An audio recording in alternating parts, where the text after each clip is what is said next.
ለ15 ቀን የአንድ ትልቅ ድርጅት ስራ አስኪያጅ ነህ ብለን እናስብ። የዕለት ተዕለት ስራዎችን እንዴት ታስኬዳቸዋለህ? ከሰራተኞች ጋር የምኖርህ መስተጋብር ሪሌሽንሺፕ ምንድን ይመስላል ብለህ ታስባለህ? ስታንፎርድ ፕሪዝን ኤክስፐሪመንት የሚባለው ኤክስፐሪመንት የሰው ልጆች ስልጣን ሲሰጣቸው፣ ኃላፊነት ሲሰጣቸው ጸባያቸው ለምን እንደሚቀየር ፍንትው አድርጎ ያሳየ ኤክስፐሪመንት ነው።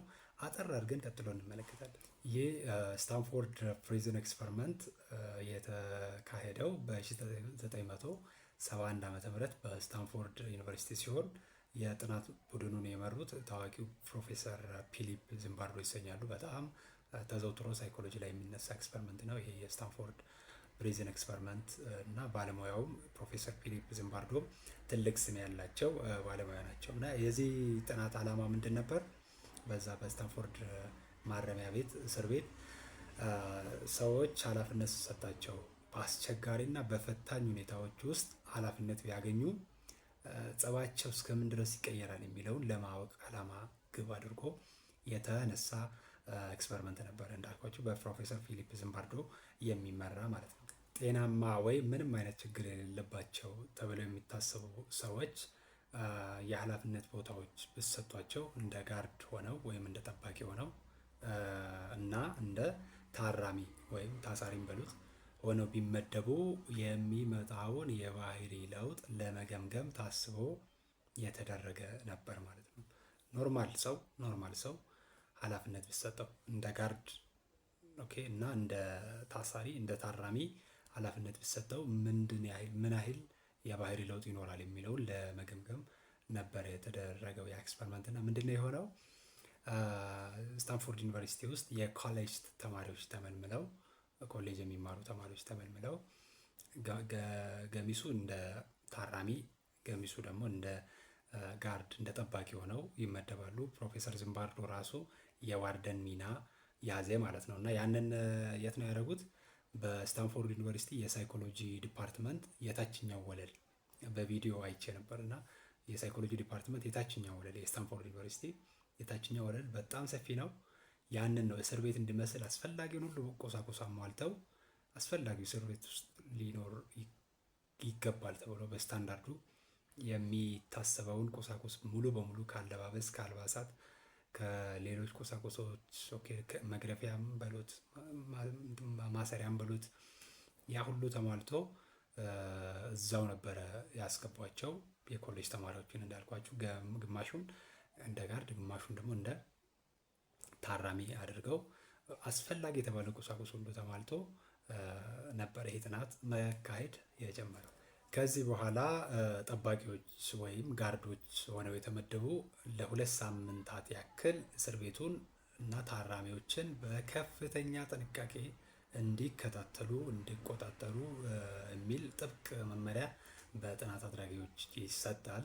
ነገር ግን በዚህ በ2 ሳምንት የጊዜ ገደብ ውስጥ መቆጣጠሩ መከታተሉ በጣም ሲሪየስሊ መከታተሉ እንዳለ ሆኖ ምንም አይነት አካላዊም ስነልቦናዊም ጉዳት ጥቃት በታራሚዎች ላይ እንዳይደርስ አብሮ ይሰጣል። ይሄ መመሪያ ማለት ነው እና ይሄ ማስጠንቀቂያ ይሰጣል። ነገር ግን ከተወሰኑ ቀናት በኋላ እንግዲህ ጥናት አድራጊዎቹ በካሜራም በአካልም ጎራ እያሉ ይመለከታሉ እና ከጥቂት ቀናት በኋላ ጋርዶቹ ታራሚዎች ላይ ጸያፍ የሆኑ ቃላት፣ መጥፎ ቃላት፣ የስድብ ቃላት መወርወር ይጀምራሉ።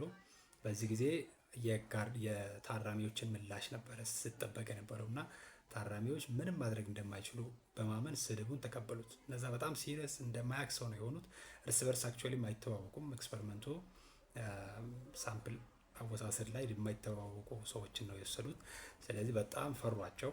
በሚያሳያቸው የዕለት ተዕለት የስድብ፣ የንቀት፣ የቁጣ ንግግሮች እና ጽዩፍ ቃላት የተነሳ ታራሚ ሆነው የተመደቡት የጋርዶችን ይህንን ስድብ፣ ቁጣ የቀላቀለ አካላዊ ጥቃትም አልፎ አልፎ የቀላቀለ ነገር ሲመለከቱ መፍራት፣ ምንም ማድረግ እንደማይችሉ ቀጥ ለጥ ብለው መገዛት ጀመሩ ማለት ነው። አሁንም ከጥቂት ቀናት በኋላ እንግዲህ ጥናቱ መካሄዱን ቀጥሎ ጥናት አድራጊዎቹ እነ ፕሮፌሰር ፊሊፕ ዚምባርዶ ሲመለከቱ አካላዊ ጥቃቶችንም መሰንዘር ጀመሩ። ጋርዶች ታራሚዎች አሁንም ምንም የመቆጣትም የአጸፋዊ እርምጃ የመውሰድም አቅምም ጉልበቱም ያሉበት ሁኔታም ስላልፈቀደላቸው ዝም ብለው የመቀበል የተስፋ የመቁረጥ ምልክቶች መታየት ጀመረ በእነሱ ላይ፣ በታራሚዎች ላይ ተስፋ የመቁረጥና ይሄ ሄልፍለስነስ ምንድነው እርዳታ ሊያገኙ እንደማይችሉ ቀጥ ለጥ ብለው መመራት የመጨረሻ አማራጫቸው እንደሆነ መገንዘብ እና የተስፋ መቁረጥ፣ የጭንቀት ከፍ ያለ የጭንቀት ምልክቶች ሲታዩ ይሄ ነገር ከጥናቱ ዓላማም ከፍ ያለ ችግር እያስከተለ በመሆኑ የጥናት ቡድኑ ኤክስፐሪመንቱ እንዲቆም አደረገ ማለት ነው። በእርግጥ ይህ የስታንፎርድ ፕሪዝን ኤክስፐሪመንት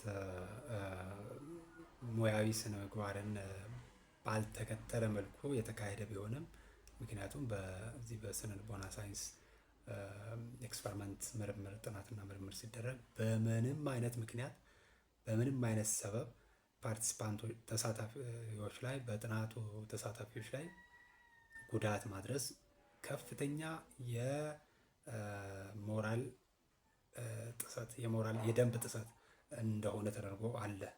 ፕሪንሲፕል ነው መጣስ የሌለበት በምንም አይነት ምክንያት ሰዎች ላይ ጉዳት ማድረስ እንደማይገባ የተቀመጠውን መሪ የጣሰ ቢሆንም የስታንፎርድ ፕሪዝን ኤክስፐሪመንት ነገር ግን ውጤቱ ብዙ ነገሮችን ሊያመላክት ይችላል። በዚህ ምክንያት ነው በነገራችን ላይ በሳይኮሎጂ ሰዎች ላይ ቀጥታ ኤክስፐሪመንት ሳይሆን የሚደረገው በሳይኮሎጂ ብቻ ሳይሆን በሌሎች የጤና ዘርፎች ይመስለኛል፣ በጤና ዘርፍ ስፔሻሊ እንደዛ ነው።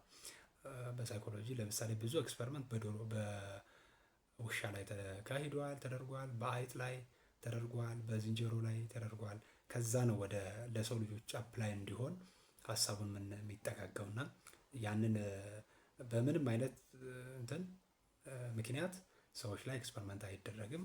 በእንስሳት ላይ ተደርጎ ያ ለሰዎች እንዲሆን እንዲተረጎም ነው የሚደረገው። ይህንን ፕሪንሲፕል ያልተከተለ ባይሆንም እንዳልኳቸው ይሄ የስታንፎርድ ፕሪዝን ኤክስፐሪመንት ግን ስለ ሰው ልጆች ባህሪ በደንብ ብዙ ሂንቶች፣ ብዙ አመላካች ነጥቦች ጥሎ ያለፈ ነው። ሰዎች ስልጣን፣ ኃላፊነት ስትሰጣቸው ያ የተቀመጡበት ወንበር ያ የተቀመጡበት የስልጣን ደረጃ ጸባቸውን ሊቀያየር እንደሚችል ይሄ ጥናት እንግዲህ አመላክቷል ማለት ነው። እና የኮሌጅ ተማሪዎች የተመረጡ ጋርድ ሆነው የተመረጡ በነገራችን ላይ በማህበረሰቡ ዘንድ ደህና